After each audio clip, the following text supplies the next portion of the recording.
Voilà, bonjour à tous les amis, j'espère que vous allez bien.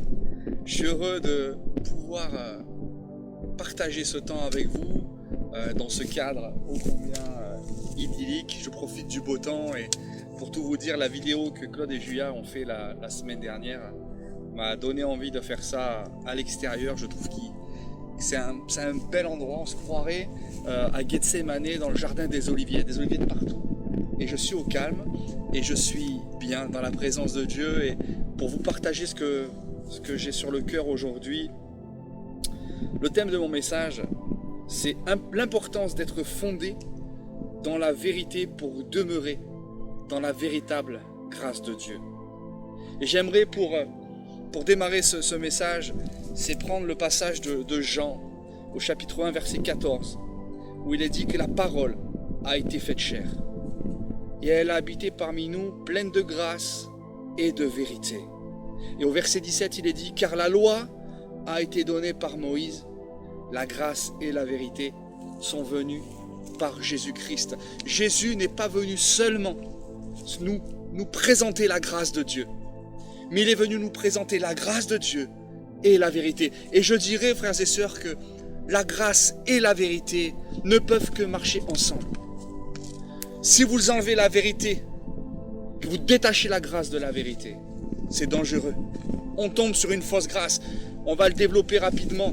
Si vous détachez la vérité de la grâce, on tombe aussi dans un autre déséquilibre qui fait beaucoup de mal.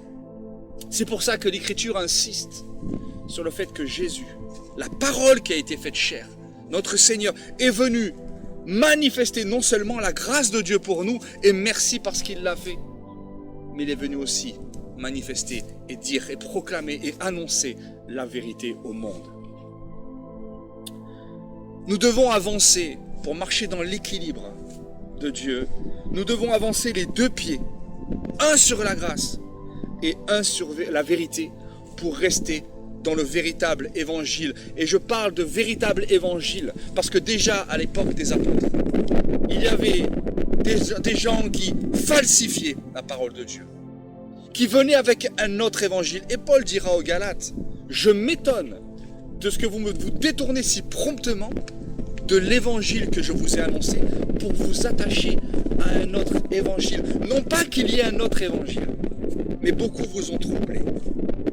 Frères et sœurs, il n'y a qu'un seul évangile, parce qu'il n'y a qu'une seule grâce et une seule vérité. Et il faut nous assurer, frères et sœurs, dans les temps que nous sommes, en tant qu'enfants de Dieu, de demeurer attachés à la véritable grâce et à demeurer dans la seule vérité qui existe. Depuis que le temps de la grâce a été ouvert, la voie de la vérité a sans cesse été combattue par le père du mensonge. Vous pouvez lire les Écritures, vous verrez que dès le départ, dès que l'Évangile a commencé à être prêché, il y a des hommes qui ont cherché à tordre le sens des Écritures, des gens qui ont cherché à falsifier. Et ça, c'est pas l'œuvre de Dieu, c'est l'œuvre de l'esprit de mensonge, l'œuvre de ce Dieu de ce siècle, le père du mensonge, qui cherche à emmener les hommes dans l'erreur pour les écarter du chemin du salut. Frères et sœurs, s'il y a une seule grâce et une seule vérité, il y a un seul chemin à travers la grâce et la vérité qui nous conduit au salut. C'est pour ça qu'il faut veiller à ce que nos deux pieds soient posés sur la véritable grâce et sur la véritable vérité. Lorsque Pilate s'est approché de Jésus à un moment donné, il lui a dit « Mais qu'est-ce que la vérité ?» Jésus lui a répondu, il n'a rien répondu, Jésus. Vous savez pourquoi? Parce que la question a été mal posée. Pilate dira, qu'est-ce que la vérité? La vérité, ce n'est pas une idée, ce n'est pas une philosophie, ce n'est pas une idéologie. La vérité, c'est avant tout une personne. Jésus a dit, je suis le chemin, la vérité et la vie. Si tu cherches la vérité à travers les livres, tu ne la trouveras pas. Le seul endroit où tu peux trouver la vérité, c'est en connaissant celui qui a dit « Je suis la vérité ». C'est en connaissant Jésus-Christ.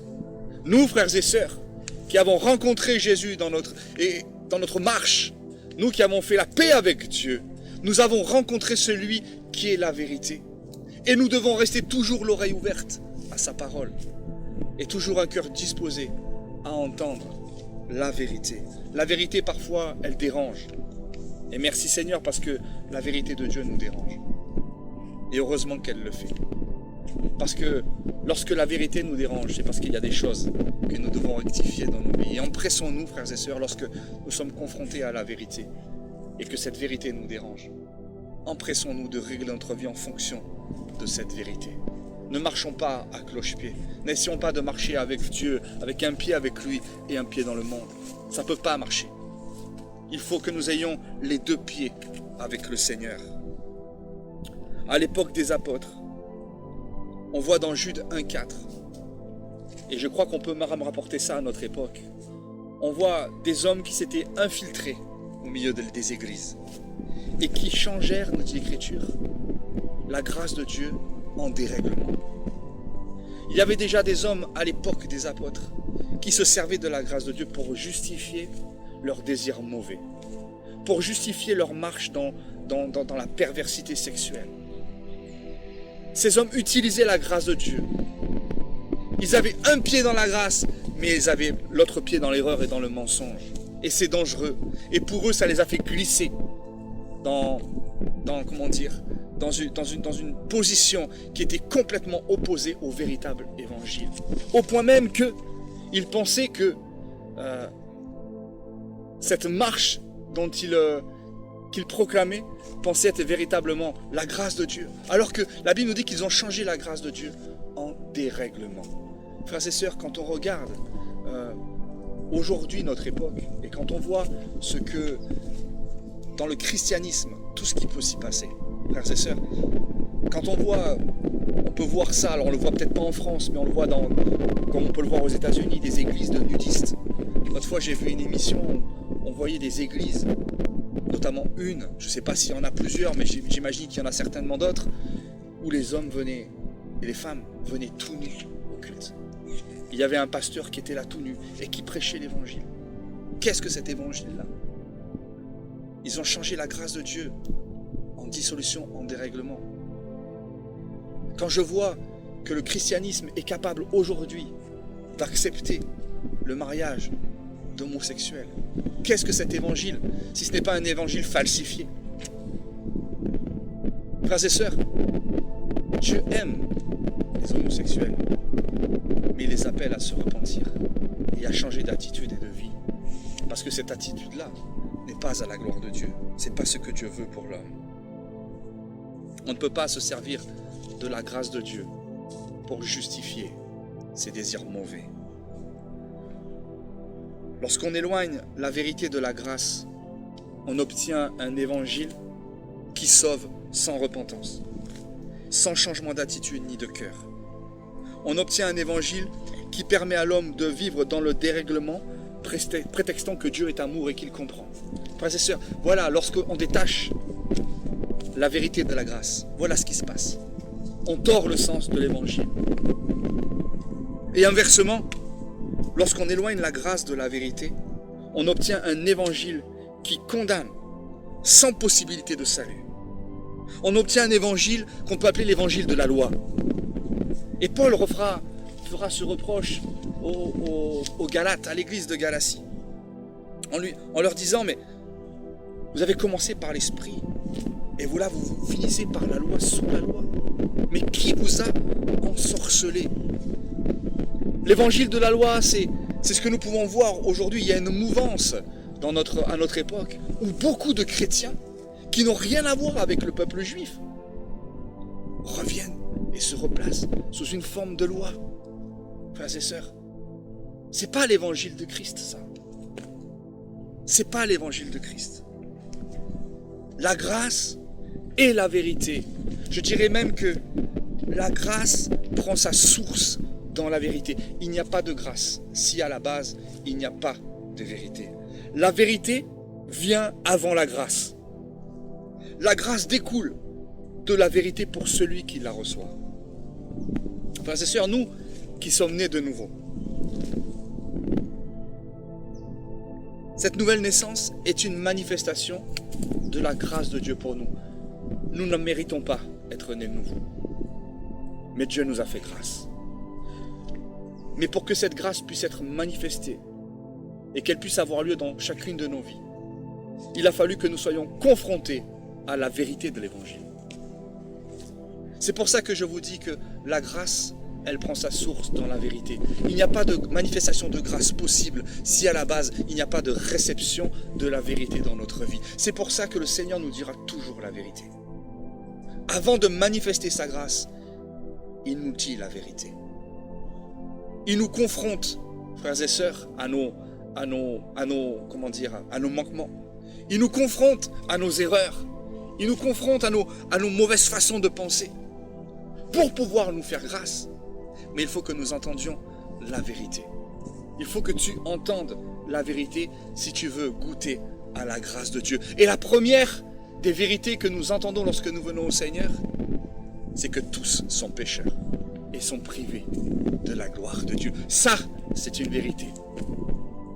C'est la vérité de l'Évangile. Tous, il n'y a pas un seul juste, pas même un seul, nous dit l'Écriture. Pas un homme qui cherche Dieu.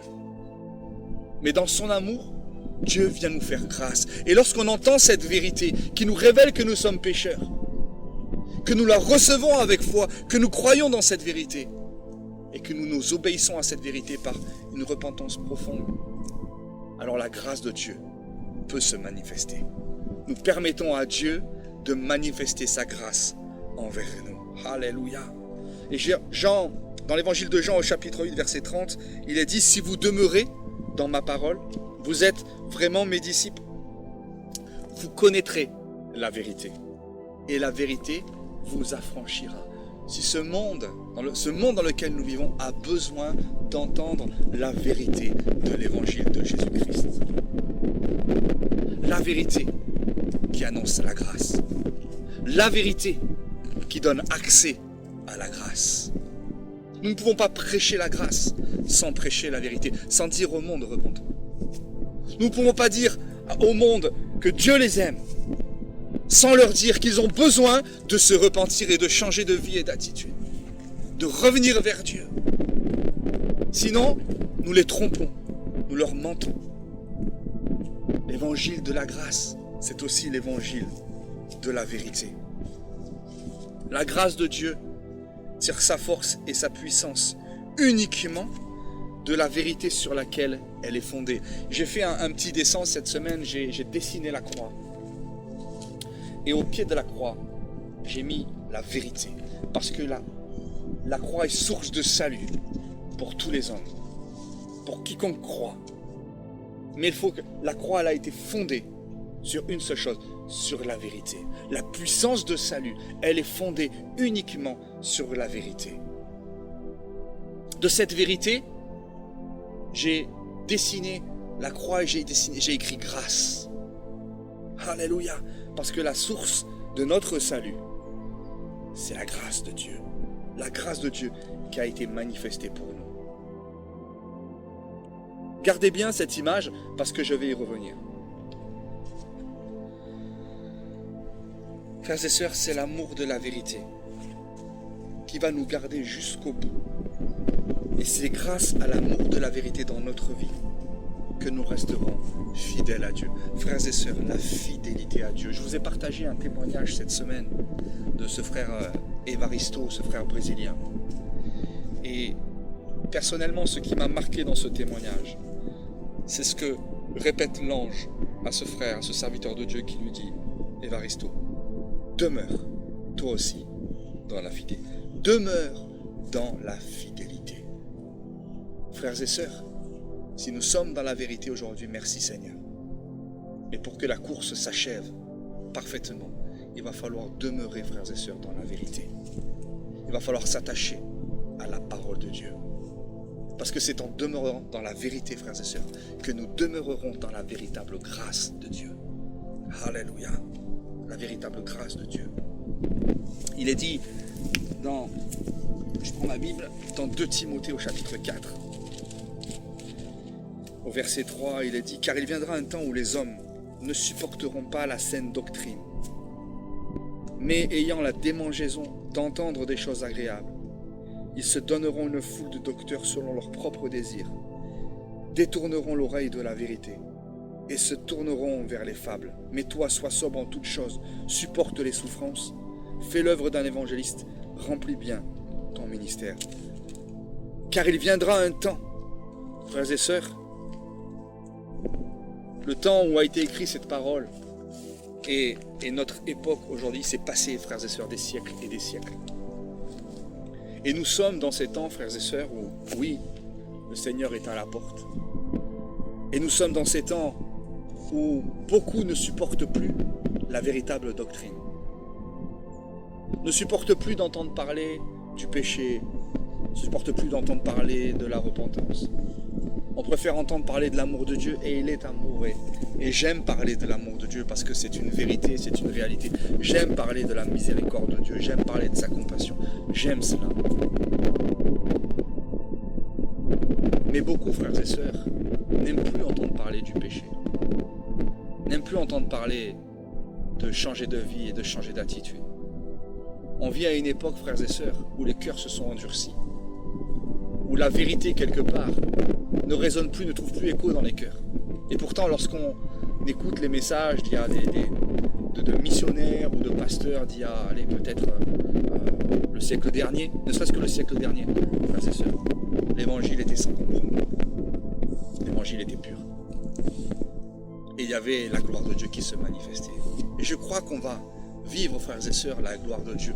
Mais il faut, frères et sœurs, qu'absolument nous restions dans le véritable évangile. Nous devons annoncer la vérité au monde. Oh, il y en a qui la recevront, mais beaucoup ne la recevront pas. C'est ce que Jésus a dit à ses disciples. Ils m'ont haï, vous haïront. Mais beaucoup ont refusé ma parole. Mais beaucoup l'ont accepté, et ils accepteront aussi votre parole. Beaucoup vont la refuser, mais beaucoup vont aussi accepter votre parole. Frères et sœurs, nous ne sommes pas là pour juger qui que ce soit, nous ne sommes pas là pour juger les cœurs. Nous, notre seul rôle, la volonté de Dieu, c'est que nous prêchions la vérité et le véritable évangile et la véritable grâce de Dieu.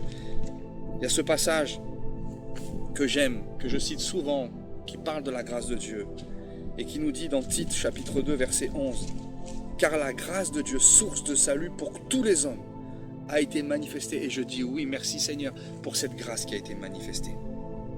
Mais cette grâce, regardez ce qu'elle nous dit, ce qu'elle nous enseigne. La grâce de Dieu a un enseignement. Toi qui entends cette vidéo, cette grâce de Dieu dont tu as déjà entendu parler, elle t'enseigne. Mais elle t'enseigne quoi?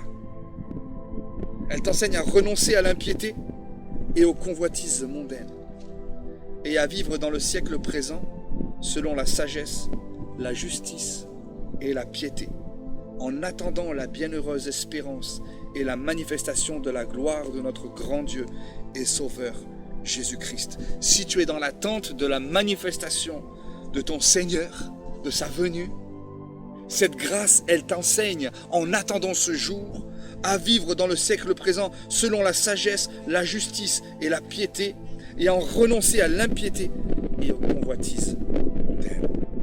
Alléluia. Et il finit au verset 15, « Dis ces choses, exhorte et reprends avec une pleine autorité, que personne ne te méprise. » Paul ne rigolait pas. Paul ne rigolait pas. Il était très sérieux. Il ne jouait pas avec la grâce de Dieu. Frères et sœurs, nous ne devons pas jouer non plus avec la grâce de Dieu. Alléluia, mais toujours nous assurer que nos deux pieds soient l'un dans la vérité et l'autre dans la grâce de Dieu. Alléluia. C'était le message des apôtres. C'était le message de la première église. Et ça doit être le message de l'église du 21e siècle. Alléluia. Pour finir, je reviens à cette image, ce dessin de la croix que j'ai fait, où vous avez en bas la croix qui est posée sur le fondement, le seul fondement, qui est la vérité, qui est Jésus-Christ. De cette vérité est sortie la grâce de Dieu manifestée à travers la mort de Jésus sur la croix. Et de cette grâce, frères et sœurs, cette grâce-là nous conduit tout droit au salut. Mais ce qui va équilibrer, frères et sœurs, notre vie chrétienne, il y a deux fondements, frères et sœurs. Et c'est ce que j'ai mis à droite et à gauche de la croix. D'un côté, vous avez l'amour de Dieu et l'amour du prochain. C'est ce qui doit régner dans notre vie, frères et sœurs. Jésus dira que ce qui résume la loi et les prophètes, c'est ces 2 commandements. Aime ton Dieu de tout ton cœur, de toute ton âme, de toute ta force et de toute ta pensée. Mais aime aussi ton prochain comme toi-même. Ces 2 versets, ces deux commandements résument, dira Jésus, la loi et les prophètes. Frères et sœurs, ce qui doit prédominer dans notre vie, c'est l'amour de Dieu. C'est ce qui, d'un côté, va équilibrer notre vie chrétienne. Mais pour qu'il y ait un équilibre, il faut qu'il y ait un contrebalancier. Demeurer dans l'amour de Dieu et l'amour du prochain, c'est bien, frères et sœurs. Et c'est ce que nous devons faire. Parce que ça va régler notre relation avec Dieu et avec les hommes. Mes frères et sœurs, de notre côté, j'ai mis aussi la crainte de Dieu. La crainte de Dieu. Il semble que beaucoup ont oublié ce qu'est la crainte de Dieu. Tellement de légèreté, tellement de... Oui, c'est le mot, de légèreté, frères et sœurs. Et c'est bien que ces temps que nous vivons puissent nous ramener au pied du Seigneur pour laisser l'Esprit de Dieu parler à nos cœurs et nous ramener vraiment aux choses essentielles. La crainte de Dieu. La Bible dit que la crainte de l'Éternel, c'est de haïr le mal. Et c'est très vaste, c'est très large. Nous devons nous abstenir de toute forme de mal.